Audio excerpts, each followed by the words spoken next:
I hate that I have to do this. I actually bought this comic physically through, I think it was Midtown Comics I ordered this from. So I have the comic. And what I would have done, if I, since I want to do a quick little video or something on it, I would have bought the comic again on Comixology. But since Amazon destroyed Comixology, there's no point trying to read this comic or look at this comic on the cloud reader. I still don't understand why Amazon thought it was a good thing to destroy Comixology the way they did. And it's funny because now, most of the comics I buy are digital. So now I'm at a place where I may lose all those comics I've spent all this money on. I've bought tons of back issues, tons of trades, all this crap that I got on, sales throughout the past 4 or 5 years that I've been buying comics digitally. And because Amazon's done such a terrible job with Comixology, all of a sudden, they'll probably just, shutter the site at some point, and I'll lose all those comics. So yeah, I don't know. So now I actually ordered this comic maybe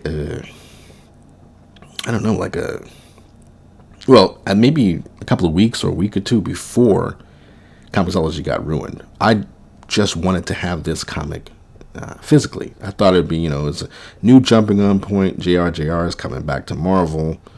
And I had this, I don't know why, I had this impression that the way people talked about Zeb Wells, this was going to be a fun breath of fresh air for Spider-Man. I'm currently in the middle of reading Nick Spencer's run. And it's pretty mid to me. I'm not a big fan of it really at all. I think I'm up to right now the Sins of the Past issues. And, it's too much. Spencer spends too much time writing about people who are not Spider-Man. Too many issues, too many panels are devoted to unctuous, boring, annoying people like Nora Winters, like Sin Eater. Too much time is spent on them. And so it's just like a pain and a drag to read through. I intend to finish the Atari run, though, because I, bought them all on sale. So this doesn't seem to me, this issue, doesn't seem to me to be the best way to start a reboot, especially for Spider-Man. It's one of those things, though, where I think your boy Zach recommends this book, and I heard other people, I think Doc, who's on Thinking Critical, was saying how he liked the book too. And it's one of those things where the execution is fine, but the elements, the actual story itself is not appealing. Usually a lot of times you say, this is a good idea, but the execution is terrible. In this case, the execution is fine, but the ideas are terrible. Now, I knew this was going to happen. Spider-Man was going to do something that Fantastic Four and Avengers were going to disapprove of, and people were going to, call him out his name and, shun him. What I thought was going to happen, though, was that Peter was going to be like, golly gee willikers, everybody really misunderstood what happened, and I'm on the outs. At least I got Aunt May and Mary Jane to help me out, and I'll get back in everybody's good graces later. But no, that's not what's happening. What's happening is, I don't know, this other event now. I thought when we saw the explosion, and then recently it came out that MJ was going to be converted into a skin suit from Moira so that she can get onto Krakoa. People started to think, oh, that's what's going to happen. If that's going to happen, then Peter's going to do something where he's going to nuke Krakoa. Maybe by accident, maybe to get revenge on Moira. Who knows? But we thought it was going to have something to do with that. But this is outside of York, it says. York, Pennsylvania. So it's like, no, it's not that then. I guess something else. I know at some point here in this story, Johnny is like, you stole from us. And how Reed and Sue don't want to talk to Peter. Now, the thing is, what I think is so stupid about this and hard to believe is that Reed is a very rational, level-headed guy, and so is Sue. I don't believe any of them would be like, don't let Peter come around here because he stole from us. They would be disappointed in him, but they would be like, look, this is how you could fix things. Whatever the issue is, they are not like that. These are people. Galactus has several times tried to eat planet Earth. And when it came down to him, Galactus being put on trial, Reed Richards defended him at that trial.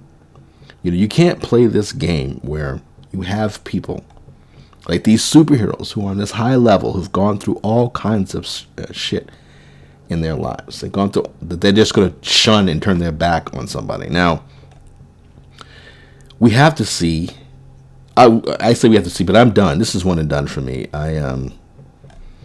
This story sucks. I'm not interested in it. I don't care that Peter Parker did something where he's acting like a dipshit to everybody now. This art is garbage. There's some good panels and pages in here, but this is really bad. Look at this. Look at Randy. Look at him. Look at him. This is like, he looks like a mannequin or like some kind of weird wooden soldier or something. Look at this horrible hairstyle. What is going on here? This art is trash. And Peter's acting like a fucking idiot to one of his best friends, who was also his roommate at one point. I don't know. Like I said, I'm in the middle of the Nick Spencer run, and it's Drek, so it's hard to get through. I guess I'll catch up to it at some point this year, but it doesn't matter. I'm not in a race because I'm not reading this story anymore. And it's not necessarily with Peter. People are always like, Peter's always been an asshole and a jerk. When people say things to Peter Parker and talk shit to him, he always talks shit back. Like, it's that thing like with, and this is a small version of this, but it's that thing like when people talk about Nathan Drake being a murderer. People are trying to kill him. What is he supposed to do? And plus it's a video game, so you have to kill the enemy. But people who go, Spider-Man was always a jerk. No, he wasn't always. Or maybe he had a little bit of Bugs Bunny in him. Like, particularly, you know, with the way he interacted with the Fantastic Four, who always kind of treated him like a spoiled stepchild or something like that. Like, they put up with him and him talking noise. Because, like, Johnny would be the most angry, and then maybe Ben after that would talk the most shit to him. But Reed and Sue always treated him like he was one of their little bad kids. You know? So if he was a jerk to them only because he wanted to oppress them to join the team, you know, I think he thought he could make money. But, you know, he has his ups and downs, and I don't mind him being, like I said, like kind of like Bugs Bunny and being snarky. It's not this art, man. I've never been the biggest JR fan, though, to be honest. I think I've, like, his X-Men run, some of that art is just like, oh God. I think, to me, the best art that I've liked from him are these old Amazing Spider-Man comics. And I think they're Amazing Spider-Man. They might be Spectacular Spider-Man comics. I got to check. A friend of mine years ago lent me these old Spider-Mans and said, oh yeah, JR used to be better on this comic than he is on those X-Men books. And his art was probably more like his dad's, you know. But this particular style, you know, I could appreciate like Kick-Ass in a way, but I can't with some of this. It's just, some of this is garbage. Now but I would be fine. The art looks like it's good on some pages and bad on other pages. If the story was better, I would still read this. This is one of the main things, or this might be the main thing, as to why I'm done with this series already. One and done. One issue, read it, didn't like it. It's not poorly written or anything like that. The art is crappy at some places, fine in others. Looks like the plot not involving MJ. It's just, you know, just fine. No big deal. But I'm just like anybody else who's complained about sort of the misery of this. Your boy Zach recommended it, and he was like, you know, it's one of those things where, you know, you you got to see what happened and how he's going to overcome it. But this is not a good way to restart or reboot a series, especially because so many fans just want to see Peter and MJ together again. I know I'm not one of those people who's invested in the marriage or anything, but they should be together. I'm not like Wes from Thinking Critical, who's like, I'd rather Peter get married to MJ, have a kid, and retire. No, I love Peter as Spider-Man. If they want to keep MJ where it's not like they're married, then just have her go off to Hollywood and make movies, and then she just pops in from time to time and be the wife, and like while Spider-Man is doing his thing. They don't have to keep breaking them apart. And this time it's just really grotesque because of the dude. Well, let's see. I don't even remember the pages here. Oh, okay. This was one of the things. Let me go back a page. I wish Comixology's app was good, like it used to be, or decent like it used to be. Okay, this was one of the worst drawings in the whole. Besides Randy's face, this is grotesque. What is going on here? Now I know, for a second, I thought I thought this was his front. Like, it's just so confusing. So anyway, he goes, I'm not going to put my costume on. I took a shave. I'm going to go outside. And he's like, wow, it's hot. And he's like, yo, egghead. So that's Johnny. I really hate what Johnny's become now. Well, this looks better than what I've seen, where he didn't look like this. He had this other weird look to him. But now I think they're saying that, stay away from me, Johnny, or at least turn down the heat. I can't. I told you it's actually really traumatic for me. Of course you'd remember these little things if you weren't completely checked out. What is going on with this? I hate... This must be, what's his name? Dan Slott's run or something. I don't know what's going on, and I don't care. So Peter Parker's acting like a dipshit. Now the two of them do argue a lot. They're friends who are always arguing. It's just like I said, though. He goes, well, I remember it. Reed and Sue don't want me coming around anymore. You stole from us, man. As opposed to, you've been acting like a dipshit. They don't want to hear your bullshit excuses. But like I said, they would never shun him. They would never shun him. Even if Spider-Man killed somebody in rage, Reed especially would say, this is a terrible thing, but we'll figure it out. Reed wouldn't give up on him. None of them, like, it's meant to be dramatic because, like I said, I've said this all the time, 3-act structure. You got to find a place, thanks to Aristotle, who didn't know shit. You got to find a place for the characters to start at where you're supposed, now this is not a save the cat situation because he's acting like a dickhead, but you got to start the character off. You give him some trials and tribulations and things to overcome, and then he overcomes them and he's a new man and he's changed. But because it's a superhero comic, this shit happens over and over again, and they only can take it to the same place. He's down in his luck. Everybody hates him. And now this time he's being a dick to everybody. He doesn't want to, talk about it.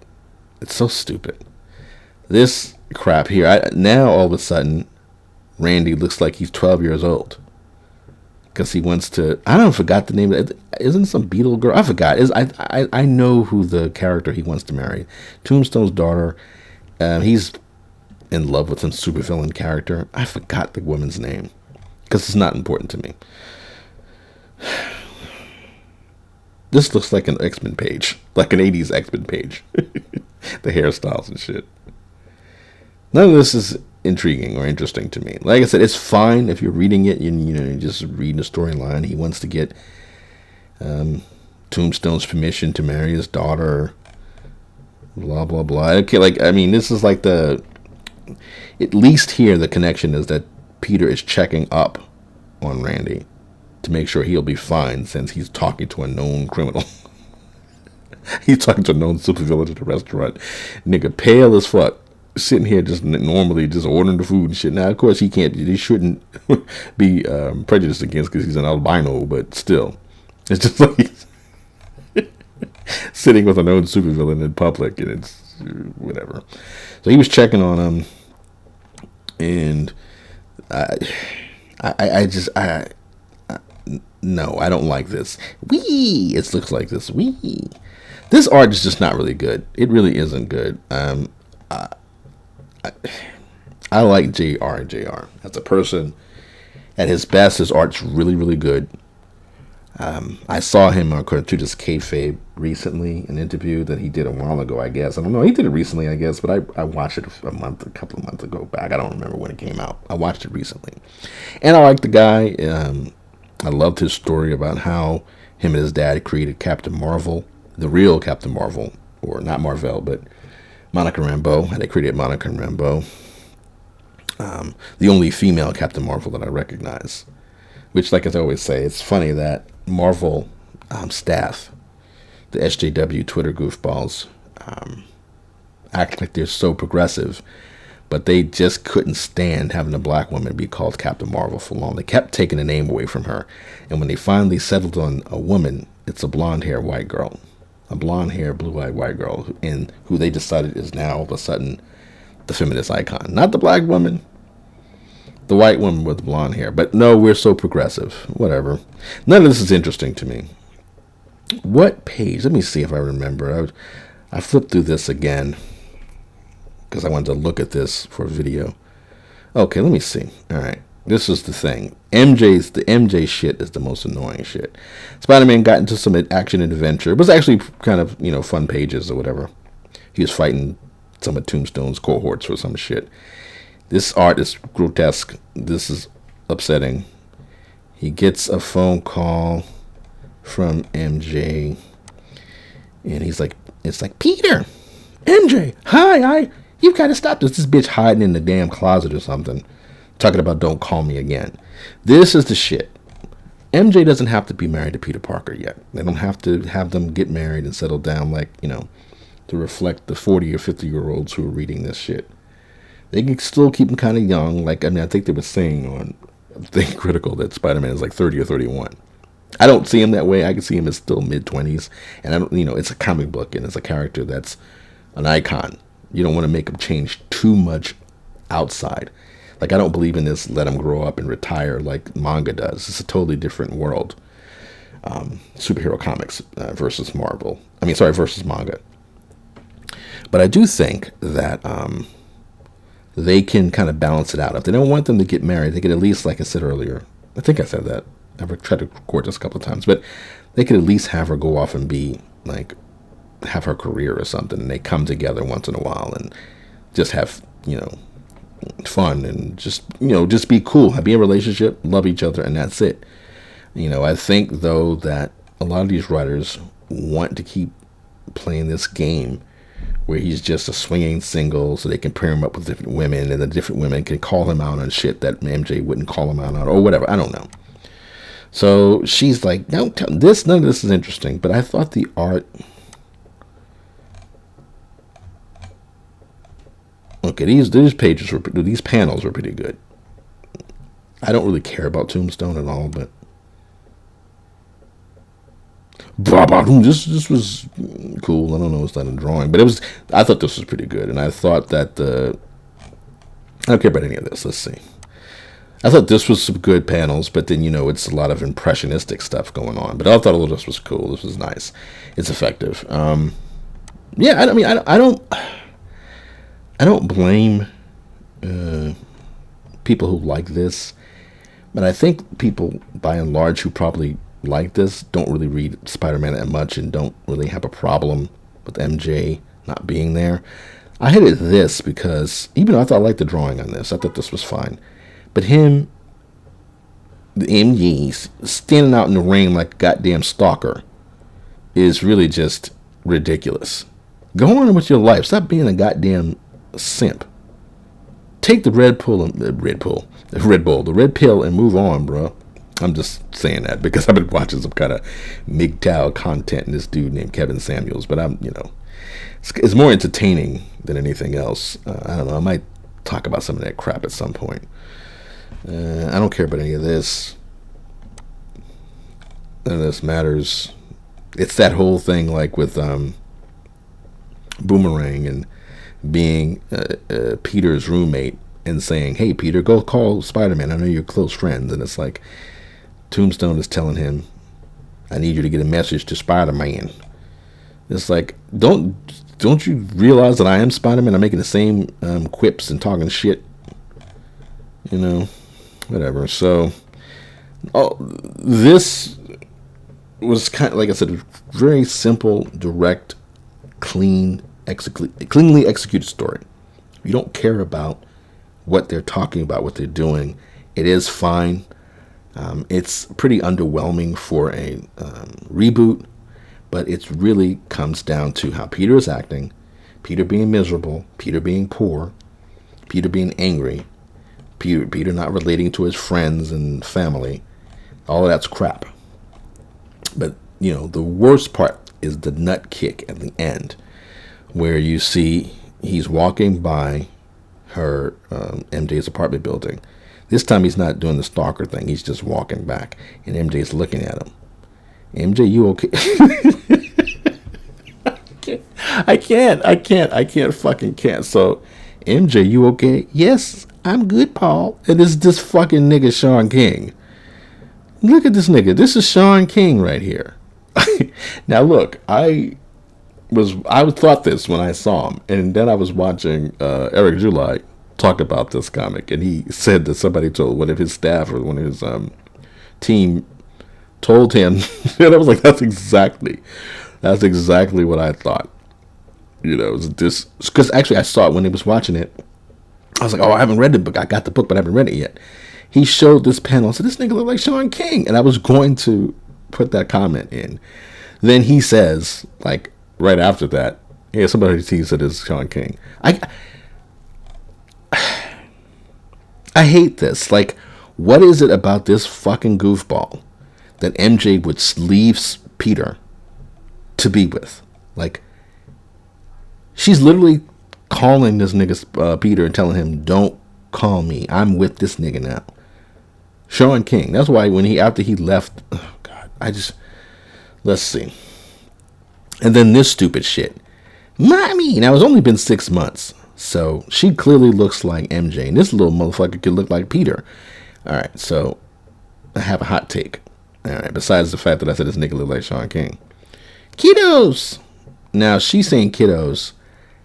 These are not her children. Even though this goofball said mommy, she should have been the one to say mommy. This boy is too old to be calling a woman that's not his mom mommy. Unless he got mental issues. And then she looks exactly like her. But I said, this dude could look like Peter. This is my hot take. So let's see. So she's hugging these two kids. It's 6 months after whatever was going on. But we don't know how long it's been before Peter blew up York, Pennsylvania. I'm sorry. If you need a minute, I could toss him this dark pad. No, this is great. So look at this shit. Everything is great. The end. So they kick you in the nuts by having this goofy looking motherfucker. But she's getting piped down by fucking Shaun King. And these two little kids, this is Peter and this is MJ. What is going on now? I don't think, the hot take is basically these are clones of her and Peter.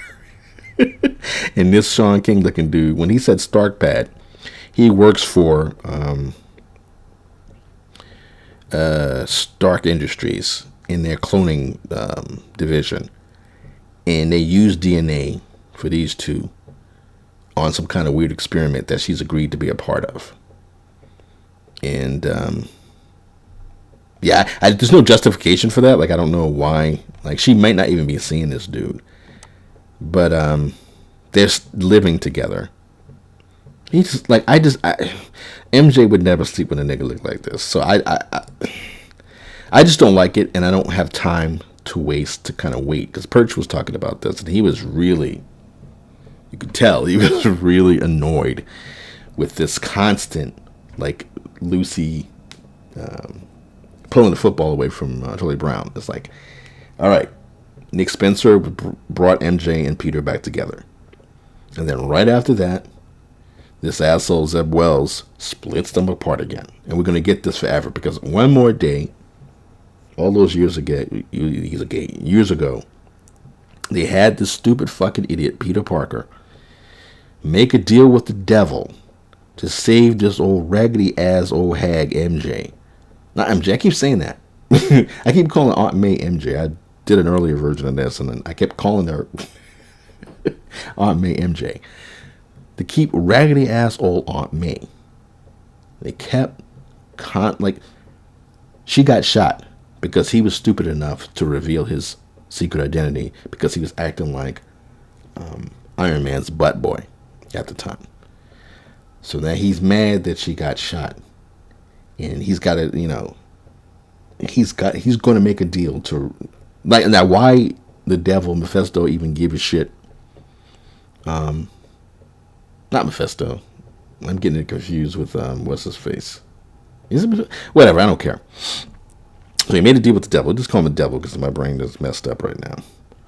So why the devil would give two shits about Peter Parker's marriage, who knows? But he basically said, I'll save the raggedy ass old Aunt May so she could live another year or two if you give me your marriage. Like and the thing is, it's not like, well, he's doing that to punk and troll Peter, because Peter, his memory was wiped of it, so it didn't matter either way. No, it is Mephisto. I think I was getting Mysterio and Mephisto confused. Whatever, enough. So yeah, basically, they keep finding ways to bring these two apart.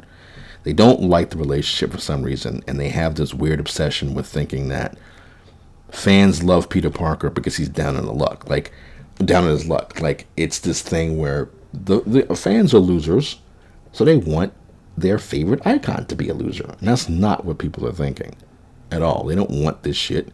We can relate to Peter Parker not because of how he looks or because he has girl problems or whatever. We just relate to his personality. We relate to certain situations. But we don't want him to be exactly like whatever our lives might be. It's not like we like him because we're losers. And because he's a loser, that's why we like him. We like how he responds to things. We like how he's always trying to think through things or whatever. That's, it's his qualities, not his circumstances that we like about